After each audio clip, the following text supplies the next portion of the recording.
तो यहाँ पे PbN3 इसका n फैक्टर जरा निकालते हैं। तो देखिए Pb में चेंज कितने का है जी, +2 से +4 गया है, 2 का चेंज है। अच्छा, प्लस नाइट्रोजन में देखिए, नाइट्रोजन -1/3 से +5 गया है। नाइट्रोजन में -1/3 से +5 गया है, तो चेंज कितने का है, 1/3 प्लस ऑफ 5 का चेंज है क्या, क्योंकि -1/3 से 0 जाएगा, तो 1/3 और 0 से 5। और इसके एक मॉलिक्यूल में नाइट्रोजन के कितने एटम्स हैं, तो 3 × 2 6, तो 2 प्लस ये कितना हो गया जी, 3 हो गया, 16, तो n फैक्टर इसका कितना हो गया, 34 हो गया। और इसका n फैक्टर कितना हो गया जी, इसका n फैक्टर हो गया 5, और इसका n फैक्टर कितना हो गया, 34। तो n फैक्टर निकालिए, क्रॉस मल्टीप्लाई करेंगे, तो क्रॉस मल्टीप्लाई करेंगे तो यहाँ पे लिख देते हैं 5 हो गया इसका कॉफिशिएंट, और इसका कॉफिशिएंट प्लस ऑफ 34, ठीक है। तो ये ऐसा हो गया। अब क्या करना है, AOHC लगा दीजिए, तो Pb यहाँ पे 5 है, तो यहाँ भी Pb 5 लगा दीजिए, ठीक है। नाइट्रोजन, नाइट्रोजन कितना है जी, इनो 30 है क्या, 3 × 2 6, 6 × 5 30 नाइट्रोजन, तो यहाँ भी प्लस ऑफ 30 नाइट्रोजन कर दीजिए। Mn 34 है, तो यहाँ भी 34 लगा दो। अब AOHC, तो अब ऑक्सीजन को बैलेंस करना है, तो ऑक्सीजन, ऑक्सीजन कितना हो गया जी, 34 × 4, तो 34 × 4 कितना होता है, 136 ऑक्सीजन एटम्स आपके लेफ्ट साइड में है, तो राइट साइड में ऑक्सीजन एटम्स भी उतना ही होना चाहिए। तो यहाँ पे क्या करें, 10 ऑक्सीजन एटम्स तो यहीं पे है, और यहाँ पे कितना है 90, तो 100 है, तो यहाँ पे 36 कर दें क्या इसको, हो गया। अब हाइड्रोजन को बैलेंस कीजिए, तो हाइड्रोजन को बैलेंस कीजिए, इधर हाइड्रोजन है ही नहीं, इधर हाइड्रोजन कितना है 36 × 2 विच इज इक्वल टू 72, और इधर है ही नहीं, तो प्लस ऑफ 72 H प्लस कर देंगे। तो this is your balanced equation. तो बैलेंस करके क्या आ जाएगा जी, ये वाला आ जाएगा, ठीक है, 72H प्लस ये,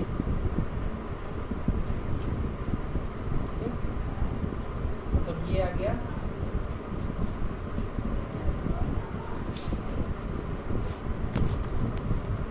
नेक्स्ट क्वेश्चन देखते हैं, I- plus of ClO3 minus plus of H2SO4 से I2 plus of Cl minus plus of HSO4 minus. देखिए ये क्वेश्चन जो है JEE एडवांस में पूछा गया है, लेकिन हमको ईयर याद नहीं है, और शायद इसमें H2SO4 का कॉफिशिएंट पूछा गया था, मतलब एक दो चीज का कॉफिशिएंट पूछा गया था। तो कॉफिशिएंट कैसे बता पाएंगे जब हम इसको बैलेंस कर पाएंगे, है ना। तो आइए इसको देखा जाए। तो I- से I2 गया है, यहाँ पे ऑक्सीडेशन स्टेट सबसे पहले लिख दिया जाए। क्लोरीन का ऑक्सीडेशन स्टेट यहाँ पे कितना जी, X - 6 इज इक्वल टू -1, तो यहाँ पे ये +5 ऑक्सीडेशन स्टेट हो गया। ये तो एसिड है, सल्फर यहाँ भी वही ऑक्सीडेशन स्टेट में होगा, यहाँ भी वही ऑक्सीडेशन स्टेट में होगा, ठीक है, क्योंकि यहाँ माइनस हटाएंगे और H जोड़ेंगे तो ये भी तो H2SO4 ही हो जाएगा, तो इसको देखने से कोई फायदा नहीं है। खैर I- से I2, तो यहाँ पे क्या हुआ है जी, ऑक्सीडेशन हुआ है, तो ये मेरा रिड्यूसिंग एजेंट, और +5 से -1 गया है, तो रिडक्शन हुआ है, तो ये ऑक्सीडाइजिंग एजेंट हो गया। खैर n फैक्टर निकाल लेते हैं, तो -1 से 0 गया, इसका n फैक्टर कितना हो गया जी, 1 हो गया। +5 से कहाँ गया, -1, तो इसका n फैक्टर कितना हो गया, तो 6 हो गया। +5 से गया है -1, क्रॉस मल्टीप्लाई, तो 6I- plus of ClO3 minus plus of H2SO4 से I2 plus of Cl minus plus of HSO4 minus. ठीक है, अब देखिए AOHC लगा दें, AOHC लगा रहे हैं तो 6 आयोडीन इधर है, तो यहाँ भी आपको क्या लिखना पड़ेगा, 3 लिखना पड़ेगा। 3 क्लोरीन बैलेंस है, Cl माइनस यहाँ भी है और Cl माइनस यहाँ भी है। ठीक है, सल्फर भी बैलेंस है। ठीक है, अब क्या करना है जी, अब ऑक्सीजन को देखते हैं। तो यहाँ देखिए कितना ऑक्सीजन है, तो 3 4 3 7 ऑक्सीजन एटम्स है। और इस साइड कितना है जी, 4, इधर तो 4 और 3 7 और इधर कितना हो गया, 4 ऑक्सीजन एटम्स। तो यहाँ पे क्या करना पड़ेगा हमको, 3 H2O लगाना पड़ेगा। ठीक है, तो 3 H2O तो लगा दिए। अब हाइड्रोजन चेक कीजिए, ऑक्सीजन के बाद हाइड्रोजन, तो हाइड्रोजन 6 यहाँ और एक 7 और यहाँ पे 2 है तो क्या करेंगे, प्लस ऑफ 5H प्लस। लेकिन हम कुछ देर पहले ही आपको, अब ये देखिए हाइड्रोजन बैलेंस कर दिया और चार्ज देख लीजिए, तो -6 -1 -7 और +5 -2 और यहाँ भी देखिए -2, तो ये तो बैलेंस हो गया। लेकिन कुछ देर पहले ही हम आपको बताए थे कि अगर आपको एसिड गिवन है तो आप H+ नहीं लिख सकते हैं, क्योंकि ये H+ इसी से आया होगा, यानी कि आपको इस H+ को H2SO4 के फॉर्म में ही रिप्लेस करना पड़ेगा। तो क्या करेंगे हम, यहाँ देखिए 5H+ है और ये देखिए H2SO4 के फॉर्म में है, तो 5H+ तो 5SO4 2- ऐड करते हैं, तो H2SO4 के फॉर्म में कन्वर्ट करने के लिए हाइड्रोजन इसका 2 गुना होना चाहिए। ठीक है, सबसे पहले ये देखिए यहाँ तक तो बैलेंस था। ठीक है, अब क्या करेंगे, H2SO4 के फॉर्म में लाने के लिए हम लोग को 5H+ और 5SO4 2- दोनों ऐड करना पड़ेगा, है ना। दोनों ऐड करेंगे तो क्या होगा, ये H2 और SO4, तो आप 5H+ और 5SO4 2- लेफ्ट साइड में ऐड किए हैं, तो राइट साइड में भी आप ऐड करेंगे।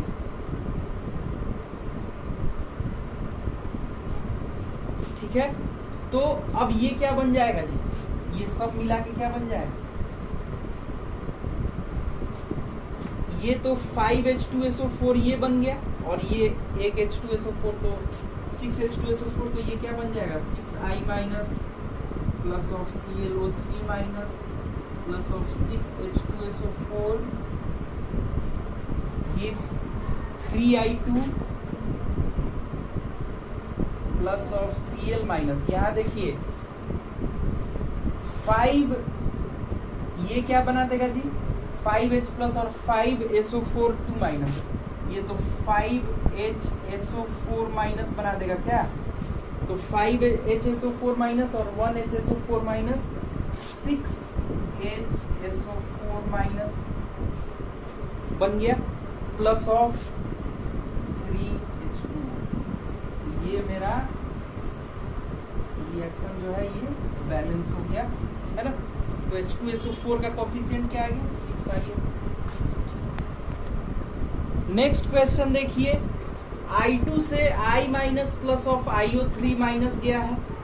Find equivalent weight of I2 और find total number of electron transferred. Equivalent weight क्या होता है, equivalent weight is equal to होता है molecular weight by n factor. ये आपको याद रखना है, equivalent weight is equal to molecular weight by n factor. तो find equivalent weight of I2, तो इसका मतलब साफ है कि हमको n फैक्टर निकालना है, n फैक्टर निकालना होगा और I2 का मॉलिक्यूलर वेट आपको m दे दिया गया है। दूसरा क्वेश्चन बोल रहा है find total number of electrons transferred. तो जब भी इलेक्ट्रॉन ट्रांसफर करना हो तो सबसे पहले आप इक्वेशन को बैलेंस कर लेंगे, है ना, क्योंकि बिना बैलेंस किए हम लोग निकालेंगे तो गलत हो जाएगा। तो सबसे पहले देखते हैं आयोडीन 0 ऑक्सीडेशन स्टेट यहाँ पे, और यहाँ पे -1, ये यहाँ से यहाँ भी गया है और यहाँ भी गया है, यहाँ पे इसका ऑक्सीडेशन स्टेट है +5। तो यहाँ इस तरफ से इन फैक्टर निकालने में प्रॉब्लम है, तो ऐसा करते हैं पीछे से करते हैं इसको, है ना। तो पीछे से करेंगे तो क्या होगा, देखिए -1 से गया है 0, तो इसका हुआ है क्या, ऑक्सीडेशन, यानी कि ये आपका रिड्यूसिंग एजेंट हो गया, और +5 से गया है 0, इसका हुआ है रिडक्शन, यानी कि ये क्या हो गया जी, ऑक्सीडाइजिंग एजेंट हो गया। खैर एन फैक्टर यहाँ पे -1 से गया है 0, इसका एन फैक्टर 1, -1 से 0, और यहाँ पे इसका +5 से गया है 0, तो 5, ठीक है। तो क्रॉस मल्टीप्लाई कर दिए, तो क्रॉस मल्टीप्लाई करेंगे तो ये देखिए ये क्या आ जाएगा जी, I2 5 I minus plus of IO3 minus, ठीक है। अब पूरा बैलेंस करने का जरूरत नहीं है, क्योंकि हमको इक्विवेलेंट वेट ऑफ I2 निकालना है, यही से इलेक्ट्रॉन ट्रांसफर और एन फैक्टर हम लोग आराम से निकाल सकते हैं। तो आयोडीन को आप बैलेंस कर दीजिए, तो यहाँ 5 और 1 6 हो गया, तो यहाँ 3 आपको लिखना पड़ेगा। अब आप ये देखिए फिर से एन फैक्टर क्या होता है, नंबर ऑफ इलेक्ट्रॉन ट्रांसफर पर मॉलिक्यूल। एन फैक्टर क्या होता है जी, नंबर ऑफ इलेक्ट्रॉन ट्रांसफर्ड पर मॉलिक्यूल, ठीक है। तो नंबर ऑफ इलेक्ट्रॉन्स ट्रांसफर्ड, इस रिएक्शन में हम लोग नंबर ऑफ इलेक्ट्रॉन ट्रांसफर्ड कैसे निकालें। तो सबसे पहले I2 तो I माइनस में भी जा रहा है और इधर यहाँ भी जा रहा है, तो इधर से देखना थोड़ा सा मुश्किल है, ऐसा करते हैं इधर से देखते हैं। तो यहाँ जरा देखिए -1 से हम लोग कहीं से भी इलेक्ट्रॉन ट्रांसफर निकाल सकते हैं, है ना। यहाँ पे जरा देखते हैं, इधर से निकालना भी आसान होगा, क्योंकि ये जो आयोडीन है I माइनस में भी जा रहा है और यहाँ भी जा रहा है। तो इस साइड से देखते हैं, तो -1 से कहाँ गया है जी, 0 गया है ना। और -1 से 0 गया है, चेंज है 1 का, लेकिन इसके टोटल नंबर ऑफ मोल्स कितने हैं, 5 हैं। तो यहां से हमको पता चल गया कि इलेक्ट्रॉन ट्रांसफर्ड कितने हो रहे हैं, electrons transferred is equal to 5। आपका इच्छा हो तो आप यहां से भी देख सकते हैं, इसका एन फैक्टर इसका ऑक्सीडेशन स्टेट कितना होगा, x - 6 इज इक्वल टू -1, तो x इज इक्वल टू +5। इसका ऑक्सीडेशन स्टेट +5 से कहाँ गया है जी, 0, और इसका कितना मोल है, तो 1 ही मोल है। तो 1 के लिए चेंज कितने का है, 5 है, और इसका 1 मोल है, तो 5 × 1 यहाँ से भी निकालेंगे तो नंबर ऑफ इलेक्ट्रॉन ट्रांसफर्ड 5 ही आएगा। यहाँ से भी देखिए I माइनस से गया 0, तो चेंज है 1 का, लेकिन इसका 5 मोल है, तो total number of electron transferred कितना हो जाएगा, 5 हो जाएगा। दोनों ही जगह से आप निकाल सकते हैं। और एन फैक्टर क्या होता है जी, नंबर ऑफ इलेक्ट्रॉन्स ट्रांसफर्ड पर मॉलिक्यूल। तो I2 के लिए एन फैक्टर क्या हो जाएगा बताइए, इलेक्ट्रॉन ट्रांसफर्ड कितना हुआ है टोटल रिएक्शन में, तो 5, और इसके कितने मॉलिक्यूल्स हैं, 3 है, तो 3 मोल, लेकिन यहाँ 3 मॉलिक्यूल बोलेंगे तो 5/3 करना पड़ेगा, क्या, क्योंकि यहाँ पे एन फैक्टर तो पर मॉलिक्यूल होता है। तो एन फैक्टर ऑफ I2 कितना हो गया जी, 5/3 हो गया। N factor of I2 is 5/3, तो इक्विवेलेंट वेट ऑफ I2 कितना हो गया, मॉलिक्यूलर वेट इसका m दिया गया है, तो m डिवाइडेड बाई 5/3, इसका मतलब है कि 3m/5 इसका आंसर हो गया। नेक्स्ट क्वेश्चन देखिए, ये आप खुद से बनाइए, find equivalent weight of H3PO4। तो अटेम्प्ट करते हैं इसको।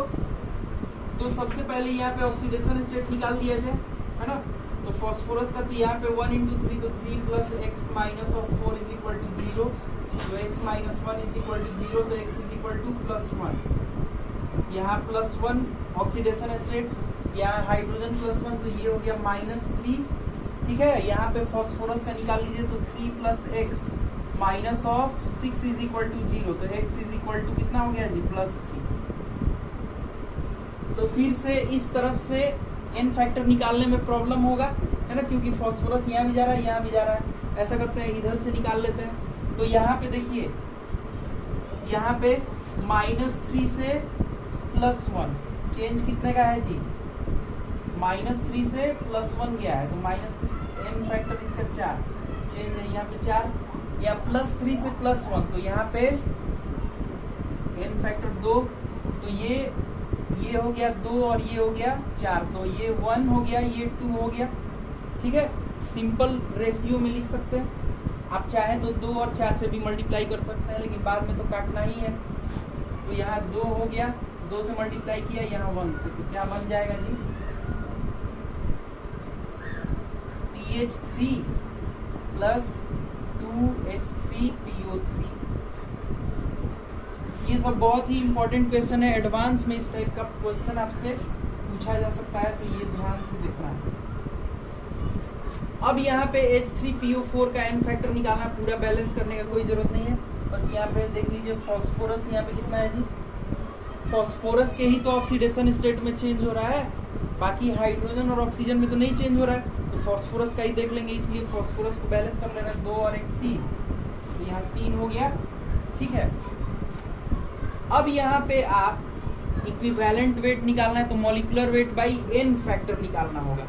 तो n फैक्टर निकालने के लिए total number of electron transfer निकालना होगा। तो total number of electron transfer निकाल लिया जाए, आप कहीं से भी निकाल सकते हैं, है ना, लेकिन इजी इधर से ही निकालना होगा, क्योंकि ये फास्फोरस दोनों जगह गया है।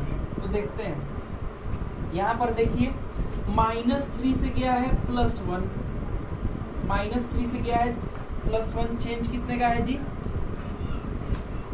चेंज है 4 का, यानी कि नंबर ऑफ इलेक्ट्रॉन ट्रांसफर्ड कितना हो जाएगा,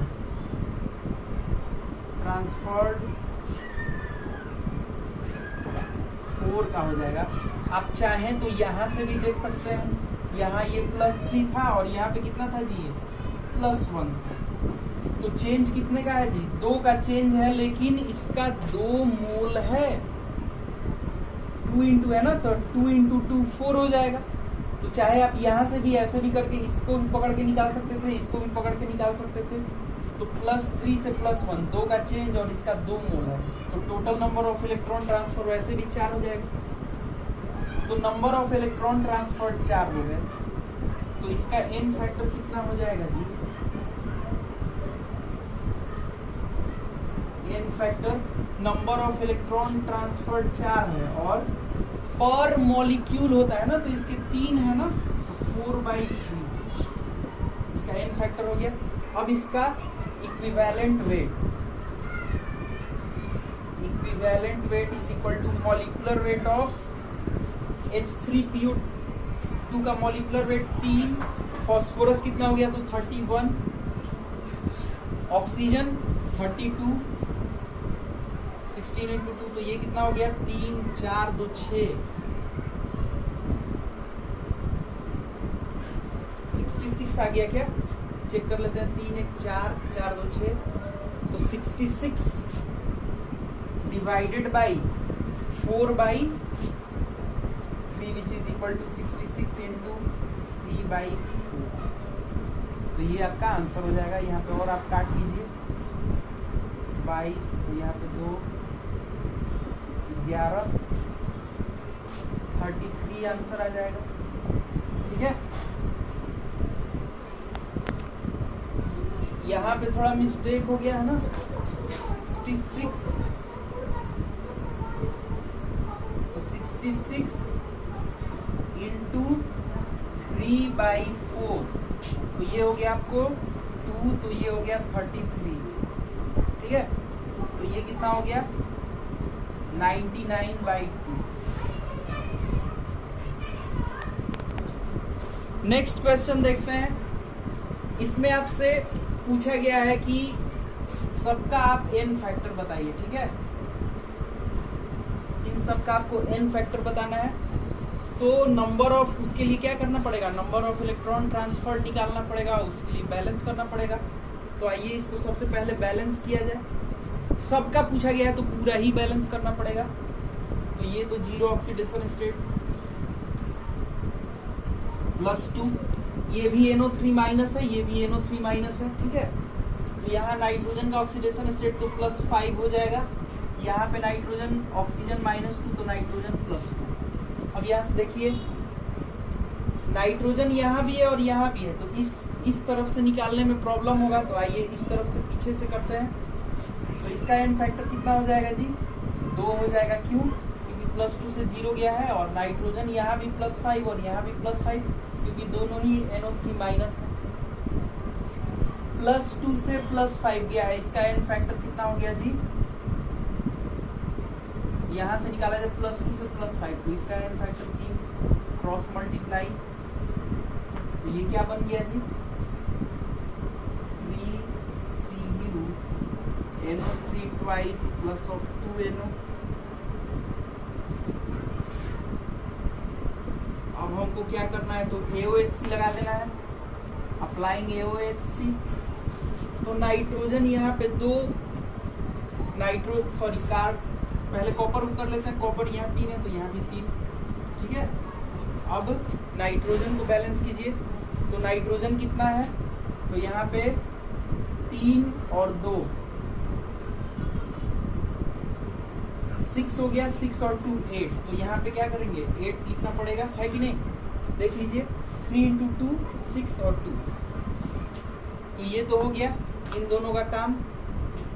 अब क्या करना है, अब ऑक्सीजन को बैलेंस करना है। तो ऑक्सीजन इधर कितना है जी, 24 ऑक्सीजन एटम्स, इस तरफ कितना हो जाएगा 18 ऑक्सीजन, तो यहीं पे हो गया 3 × 6 6 × 3 18, और यहाँ पे 2 ऑक्सीजन, तो यहाँ पे क्या करना पड़ेगा, +4H2O करना पड़ेगा। अब आप हाइड्रोजन को देख लीजिए, तो हाइड्रोजन इस साइड कितना है जी, 8H+ है और यहाँ भी 8H+ है, चार्ज का प्रॉब्लम है नहीं, यानी कि ये मेरा बैलेंस हो गया, है ना। अब नंबर ऑफ इलेक्ट्रॉन ट्रांसफर निकालते हैं, नंबर ऑफ इलेक्ट्रॉन ट्रांसफर निकाल लेते हैं, ठीक है। तो नंबर ऑफ इलेक्ट्रॉन ट्रांसफर किससे निकाल लें, उनको आसानी होगा। ये जरा देखिए, नाइट्रोजन यहाँ पे ये +2 ऑक्सीडेशन स्टेट में था, +2 से कहाँ गया था जी, +5 में गया था। तो चेंज कितने, 3 का चेंज, ठीक है, 3 का चेंज है और इसका 2 मोल है, तो 3 × 2 6 हो जाएगा, यानी कि number of electron transferred, total number of electron transferred will equal to 6। आप चाहें तो यहाँ से भी निकाल सकते हैं, है ना। देखिए नाइट्रोजन और ऑक्सीजन के ऑक्सीडेशन स्टेट में तो कोई अंतर नहीं है, क्योंकि ये भी NO3 माइनस है, ये भी NO3 माइनस है। कॉपर का ऑक्सीडेशन स्टेट में अंतर है, कॉपर यहाँ पे +2 और यहाँ पे 0, तो चेंज है 2 का, लेकिन है कितना, तो 3 मोल, तो 2 × 3 6 यहाँ से भी हो जाएगा। तो अब तो आराम से सबका हम लोग n फैक्टर निकाल सकते हैं।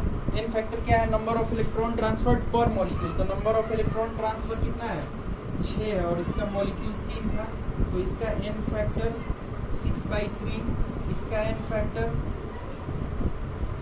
6/8, है ना। इसका n फैक्टर तो 6/3, इसका n फैक्टर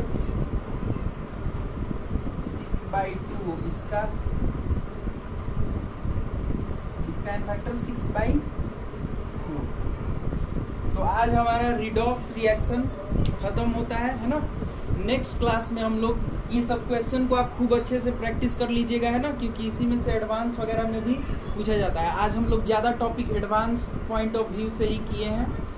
तो नेक्स्ट क्लास में हम लोग एटॉमिक स्ट्रक्चर करेंगे। जो आपका डाउट्स होंगे रिडॉक्स में वो सेंड कर दीजिएगा, उसका हम अलग से वीडियो बना देंगे। Thank you.